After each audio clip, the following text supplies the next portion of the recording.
Fast Five, where I talk to you about 5 things that increase the value in your business in an effort to sell it one day. And so today's going to be the intersection of everything I've ever cared about.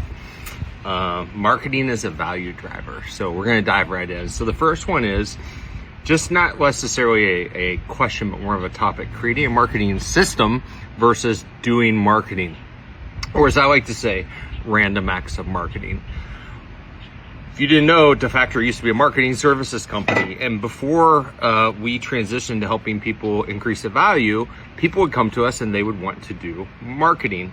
And what I found is that a lot of times they were doing random acts of marketing, even when they showed up with us, and they would think they needed to do SEO or whatever it is because somebody that they know told them they needed to do that.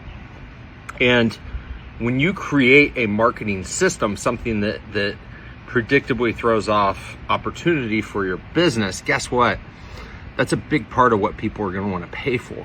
Like, that's a big part of the value in your business. If you can create a customer acquisition machine that predictably throws off opportunity, that is gold for a prospective buyer. And frankly, it just makes your business more fun to run today. So why haven't you done it? Go do it.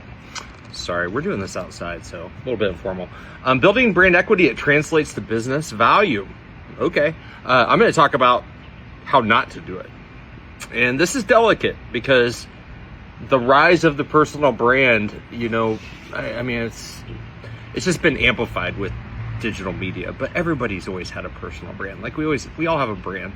And now people are building their brands online, much like I'm building, by putting out these videos, I'm doing the same thing. But what you need to think about is decentralizing yourself from those videos if you're thinking about, or from your brand overall. If you're a service business and the owner, are involved in a lot of the videos, and you show up in a lot of the marketing, or you are the brand that acquires all the customers, that's a really hard thing to transfer to somebody else one day. So it might make you money today, probably will, but when you go to disconnect yourself from the brand, the equity disappears. And it's just something to think about. It's just something to think about. Customer concentration. When your biggest customer lowers your value, if that big customer's worth 40% of your revenue or something, that's not good. It's not good. I don't even care if it's the US government at this point in time. Why? It used to be like, hey, if I had a government contract and government was my only customer, but government's been slashing contracts. So you got to think about it from the buyer's perspective. From the buyer's perspective, the buyer wants predictability, okay? And just throw yourself in the buyer's shoes. Would you buy a company and pay full price if, the largest customer was half the business or whatever?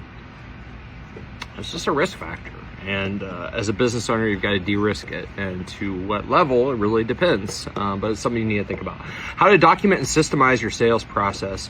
It depends on what type of sales you do, but I'm going to give you just a ninja trick real quick. This is how I create SOPs like super fast.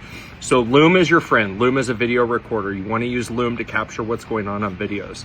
Then you can take that video from Loom, you can take that transcript into an AI, a large language model, and you can output a written SOP. So you'll have a video and then a written SOP. You'll have both of those. So that's how I like to document things. Last one, measuring marketing's contribution to enterprise value.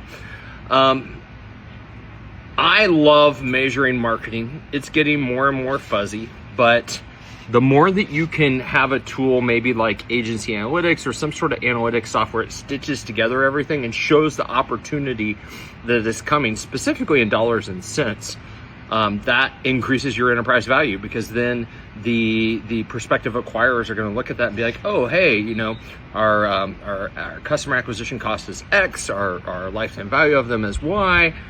Here's where it's coming from. It's basically just getting the controls to the business, the keys to the castle, which is what everybody's going to want. So work on these things. Do the things that make the most sense. I'm still torn on the whole brand equity scenario when we're talking about personal brands driving interest into business, but that's just something that we've got to wrestle with and manage as owners. Until next week, see ya.